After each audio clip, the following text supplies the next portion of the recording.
Hello, everyone, and welcome to Metallography Podcast. I'm your host, Willie the Wilster. In this episode, we'll be looking at Iron Maiden's The Number of the Beast.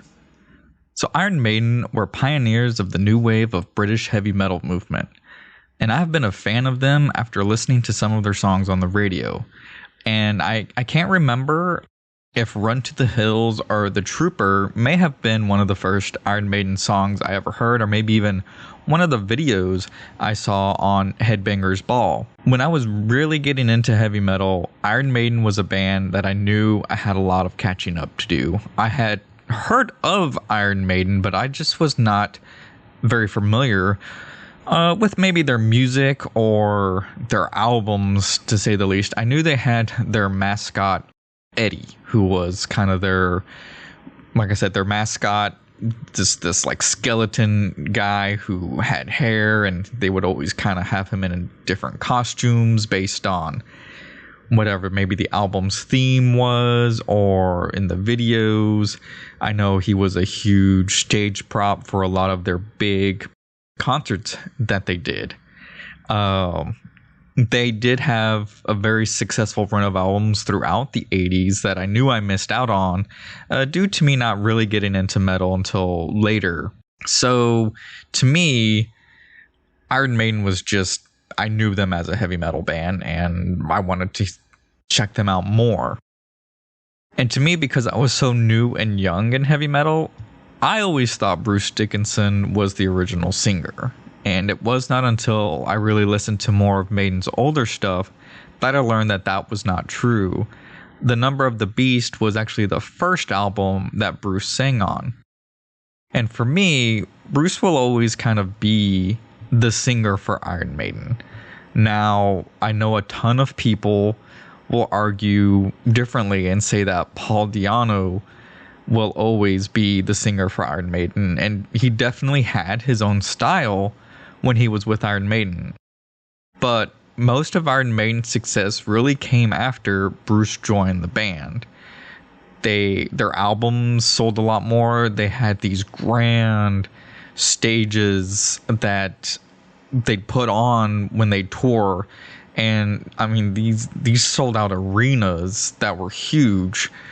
Just the presentation of these tours was amazing. I mean, you weren't just going to go see a heavy metal band. You were going to see a heavy metal band and a show, like a theater production. And Iron Maiden knew how to do that and capture that audience's attention and really give the fans, or anyone who came to their show, maybe you weren't even a fan, but you heard of a band that put on these really great, elaborate shows. Iron Maiden knew how to do that. And their success, in my opinion, was partially due to Bruce Dickinson. His vocal range was way different than what Paul Di'Anno could do.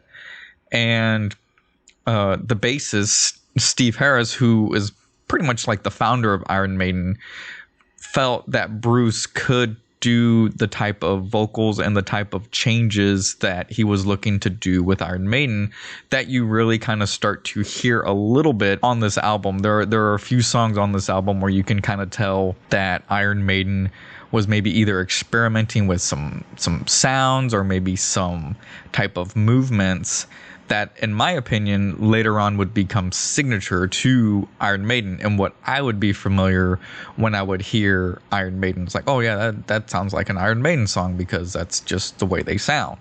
So yeah, Bruce Dickinson definitely had the impact for me for Iron Maiden. I prefer Bruce Dickinson over Paul Di'Anno, and that's my opinion. I know, like I said, there's others that really believe that Paul will always be the lead singer for Iron Maiden. And yes, I do like the stuff he did with Iron Maiden at that time.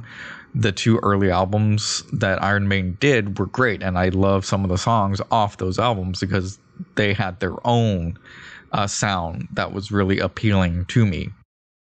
And, you know, recent events Queen Elizabeth II passing away, I did a little research to see, did Iron Maiden have any kind of interaction with the Queen?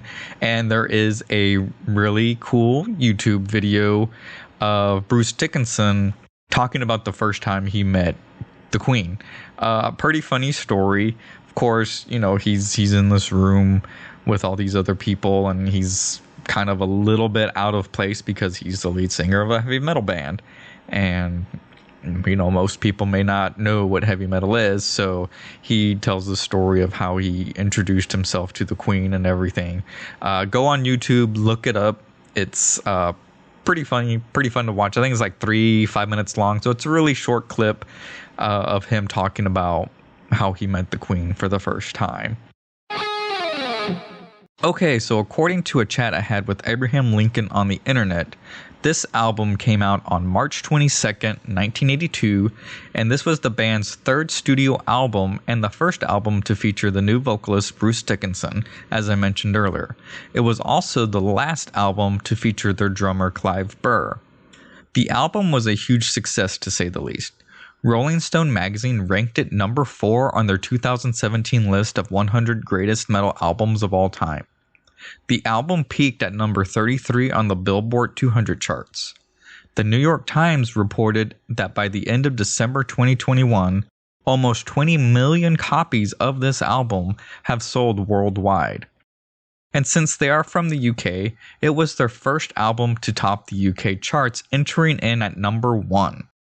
The album did attract some controversy though, specifically in the US due to the lyrics of the title track and the cover art which depicted Eddie, who's the band's mascot, controlling Satan like a puppet. The songs on this album are Invaders, Children of the Damned, The Prisoner, 22 Acacia Avenue, The Number of the Beast, Run to the Hills, Gangland, Hallowed Be Thy Name. Invaders is not a bad first song. One thing I always noticed with Iron Maiden is Steve Harris's bass playing. I think he is a great bass player, and the sound he has been able to develop over the years just always stands out to me. Invaders is no different. You hear a little bit of a different sound than Iron Maiden's 2 previous albums, and Bruce's vocals are a major change from Paul's, and you notice it right away. I know most fans probably noticed the difference right away when the album came out, and Invaders is a fast-paced song that has a simple but catchy hook to it. What's interesting is the second track. Iron Maiden decided to slow it down quickly with a ballad style of Children of the Damned. The guitar solo at the beginning is really beautiful and dark. The chorus picks up a little more, and the bridge has a nice rolling thunder drum track to it. The solos by Adrian Smith and Dave Murray are the metal type solos that you typically would hear. There's lots of tapping and hammering that's very iconic in a rock or a heavy metal song or in heavy metal music. Next, we get The Prisoner, which starts out with a really good driving riff that keeps it going throughout the verse and pre-chorus. But to me, the chorus just sounds a bit off. It has a kind of pop feel to me that causes the driving riff to get a little lost in Bruce's vocals. But when the verses hit, the main riff is a favorite of mine.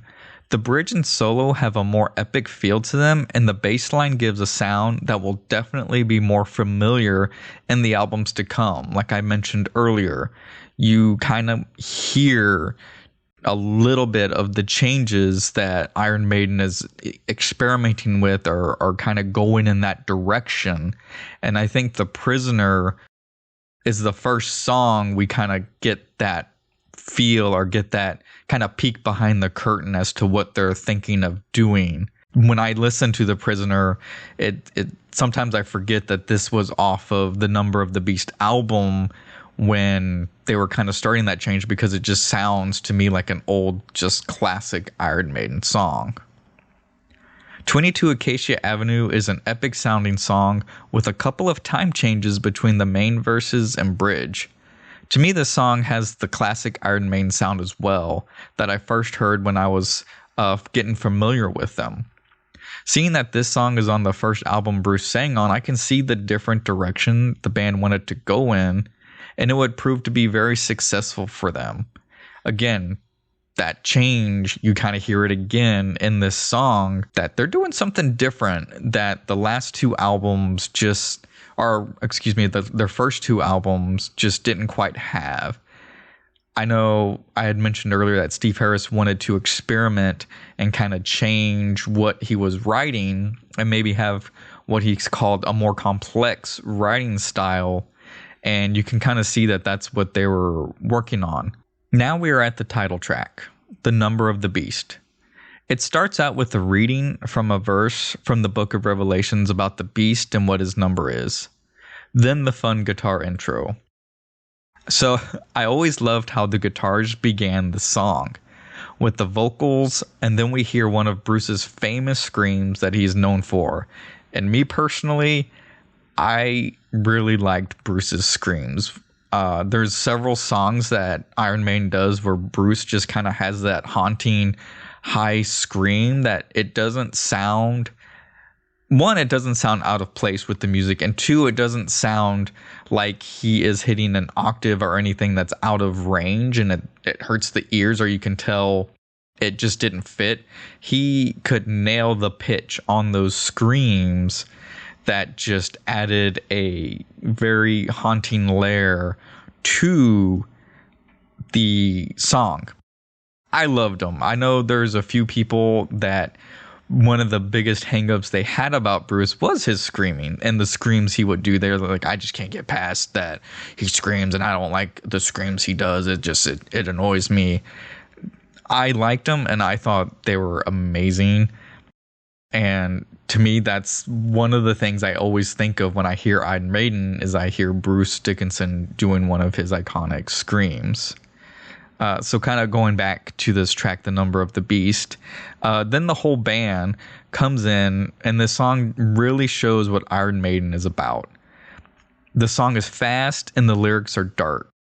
The video for this song kept the same themes. It was gritty and dark and even had scenes from some old horror movies and shows kind of scattered throughout the video. The song does not lose its pace either. All 5 minutes of this song just drive. Even after all these years and with countless other songs I've heard, this one stands in that hall of headbanging songs to me that I turn to when I want to just listen to some good old school heavy metal. And seriously, check out the video for this song. It's pretty wild. And it's not bad for the time period that it came out in. The video, came out in the early 80s, so it looks a little aged or a little dated, but for the time and what they had probably for production and money, it's not bad. It's really good. Okay, so now we come to Run to the Hills. We all know that iconic drum solo that this song starts out with. And I'm pretty sure if there's any drummers out there who are listening, this was probably one of the first drum solos maybe you learned to play and probably even used it for a sound check. I know if I was a drummer, I would most likely have learned it and would have used it too. But seriously, that drum intro, as simple as it is, brought on something big through the passing of time. I would almost venture to guess that when they were doing it, I don't think they knew the impact that little drum solo would have had, not only in heavy metal music, but even in just like music culture in general. Almost anyone who hears that little drum solo knows exactly, hey, that's from Iron Maiden. Maybe they can't guess the song, but they know that that was Iron Maiden's little drum beat that they had at the beginning of that song.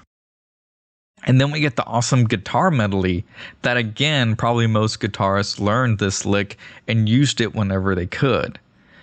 This continues through the first verse, and then it switches to another classic Iron Maiden driving riff. The bass and drum parts of this song have kind of a galloping feel, and it fits with this song and the lyrics and the themes of the song. You can almost picture horses running across prairie lands of the Old West. Now, I do remember this video being played on Headbangers Ball, and I remember how it had some footage of an old Western film, and for some reason, I always remembered the scene it shows of a Native American riding on a bicycle for some reason, and I thought, why is he on a bicycle? Did they even have bicycles back then? And I mean, I was young, so of course it was very new for me. I didn't know what I was really watching. I just was like, oh, Headbangers Ball and Iron Maiden's on. This is awesome. But I have not done much research on the history of this video. So if you know of any cool facts about it, please message me and let me know. I'd love to hear any interesting facts you may have about this video for Run to the Hills, or maybe that old Western footage that they had in with the video. Also, for any drummers out there, let me know if you learned that drum intro and used it for sound check, or just to drive your family and friends crazy by playing it over and over and over. Email me. I'd love to hear from you. The song Gangland sounds a bit different and almost seems more fitting from something they would have written in their previous albums. It could very well have been maybe a track they had written for Killers, and it just got kind of put on the cutting room floor, and they decided to add it to this album to kind of fill up space. It just seems a little off for me. It doesn't quite fit, especially kind of starting with The Prisoner and going into 22 Acacia Avenue, and then into Number of the Beast and Run to the Hills, where you're starting to hear that new Iron Maiden sound. You get into Gangland and it's like, oh, just kind of switches. Yeah, the verse drives a bit, but to me it just seems to lack a bit also. This may be one of the weaker songs on the album in my opinion, but again, that's just my opinion. It's not a horrible song, and I don't always skip it when it comes on, but it just doesn't hit me quite like some of the other songs. The last track of the album is Hallowed Be Thy Name. And this song, there's so much to talk about with this song, but to me, this song right here is probably one of my favorite Iron Maiden songs of all time. The beginning has this drum and bell ringing with a haunting melody that comes from the guitar to help paint a picture that Bruce is telling with the lyrics. For those maybe not too familiar with this song, the lyrics are about someone who's about to be put to death and spends the last few hours reflecting on his life.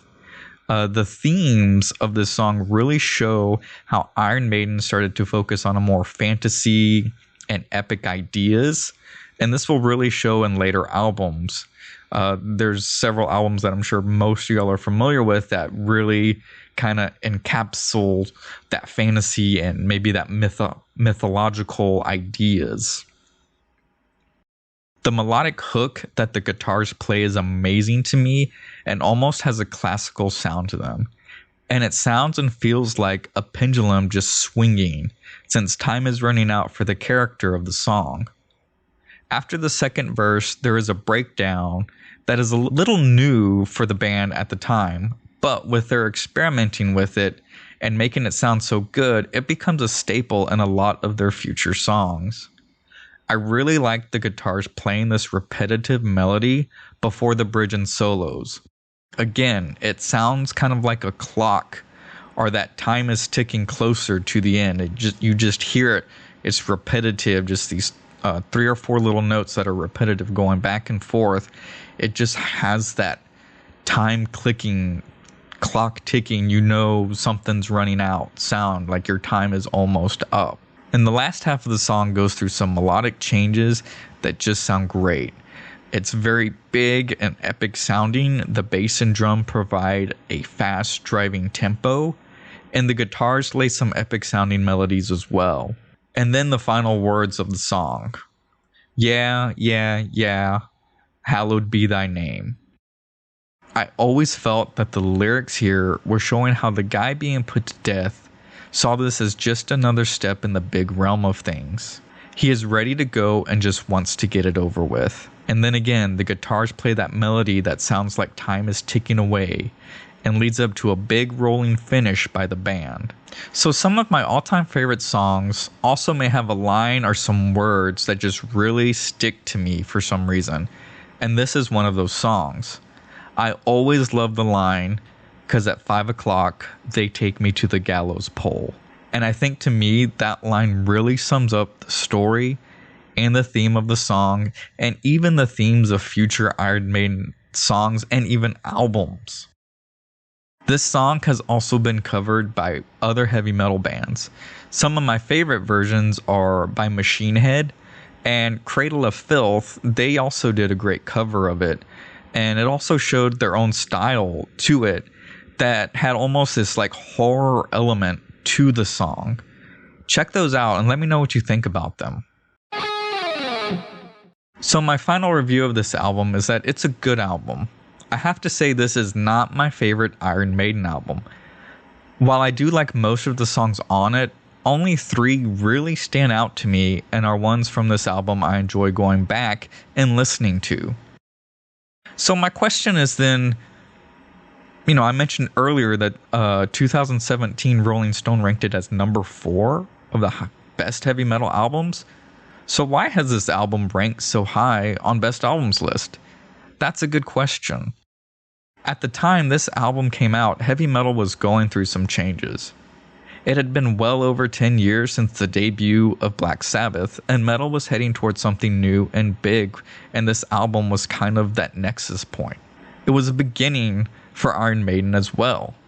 As I mentioned earlier, Bruce Dickinson was the voice of Iron Maiden during the biggest moments in the band's history and during their biggest tours. I don't think the band would have had as big of an impact had they not had Bruce. That's my opinion. And based on how this album has done over time, most everyone would agree also. Hallowed Be Thy Name is hands down my favorite song off this album. Music-wise and lyric-wise, it is a great song that has so much depth to look at and analyze. Check this album out, and if you've not heard it in a while, listen to it again. See if it still holds up like you remember, or if it's different for you now based on where you are in your life. Also, if you got to see Iron Maiden in the 80s when they were doing those big tours, message me. Let me know what you thought about that or what that experience was like for you. That is something that I missed out on. And as a heavy metal fan, I almost feel like I got gypped, but hey, I was born at a time when Iron Maiden was already peaking at their biggest shows, so I don't think a 3-year-old me would have really fit in at an Iron Maiden concert, although I have been to concerts and I've seen parents taking their kids to it, and I love it.